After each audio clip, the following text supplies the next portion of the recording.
Dead to Rights is all about extreme visceral combat. It's all about action, adrenaline. We have awesome violence. When we started working on Jack Slate at the initial concept stage, it was important to convey everything about his character and his abilities at a single glance. Jack Slate was an action hero and in many ways an action anti-hero.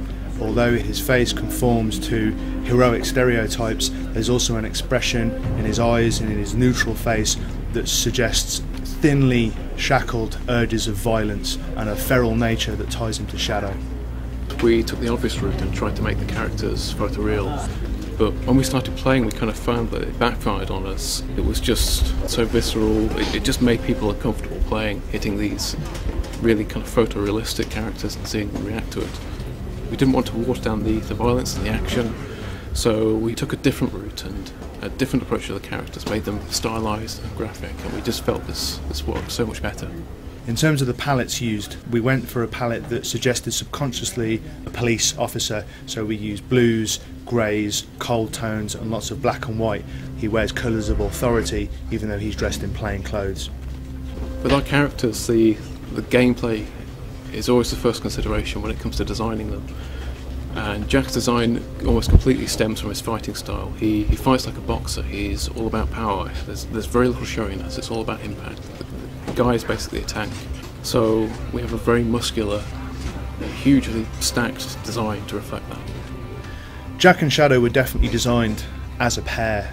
They both share this wild, lupine look and their feral nature. Shadow is quite literally Jack's animalistic side. When it came to making Shadow, we had to be as practical as possible. He's an agile and powerful character, and we needed to make sure that the model would allow the animators to move him in such a way that this was clear. As part of that, we spent an awful lot of time developing a specially created fur shader, just for that extra touch of authenticity.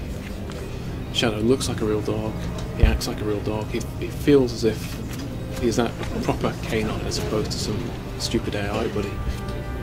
Shadow shares a palette to Jack. He's in black and white because he's a wolf Malamute, but also with lots of cold tones in his fur to link him to Jack visually. They both have these lupine, glowing, fierce animal eyes that indicate that they're ready for action at any point. They have physical similarities in that they're both built for speed in the hindquarters and in the upper body for raw explosive power.